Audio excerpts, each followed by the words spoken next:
Ils sont tous fonctionnaires de l'État congolais ayant suivi une formation en Inde. Ils ont été invités par l'ambassadeur de l'Inde en RDC, Ram Verna, pour célébrer la journée de l'high-tech, un des programmes phares du gouvernement indien qui lui permet de partager sa propre expérience de développement avec l'Afrique et les autres pays du monde en voie de développement. High-tech slots to DRC participants and all those participants are given ticket. Un lot de 90 places a été réservé à la RDC et chaque année on accorde 90 bourses ou 90 places de formation pour les apprenants qui viennent de la RDC. Et ces étudiants, on leur offre le billet, le visa, de frais de subsistance pendant leur séjour là-bas, ainsi que de soins médicaux, ainsi que la formation.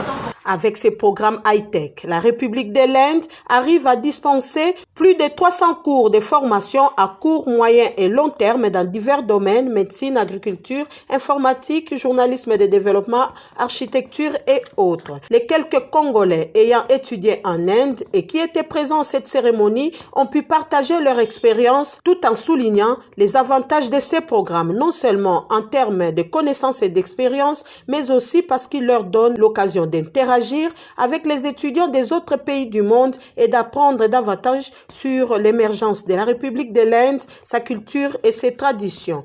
L'assistance a par la même occasion écouté les témoignages du professeur Jean-Marie Beya sur les projets de télééducation à la faculté de Polytechnique de l'Unikine où les cours sont donnés gratuitement par les éminents professeurs indiens. L'autre témoignage était sur la similarité sur les démarches ayant conduit à l'indépendance de l'Inde et de la RDC, aussi la coopération existant entre les deux États. Pour conclure, l'assistance a aussi suivi HJ Foundation. Autre témoignage suivi, c'est celui de HJ Foundation. Cette structure apporte un ouf de soulagement à des populations démunies, surtout en leur apportant gratuitement assistance et des soins de qualité à travers la République.